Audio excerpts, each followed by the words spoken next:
ఖచ్చితంగా మళ్ళీ ఇక్కడి నుంచి లేస్తాం.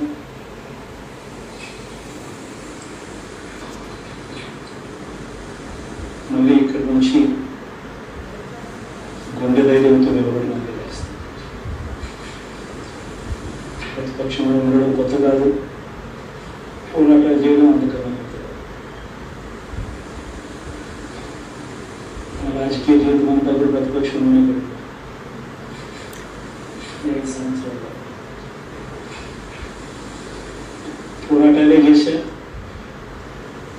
రాజకీయ జీవితంలో ఏమైనా చూడని కష్టాలు కూడా అనుభవించాను.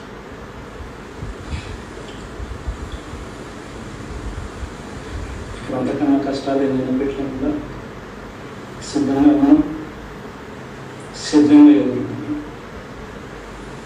All the very best.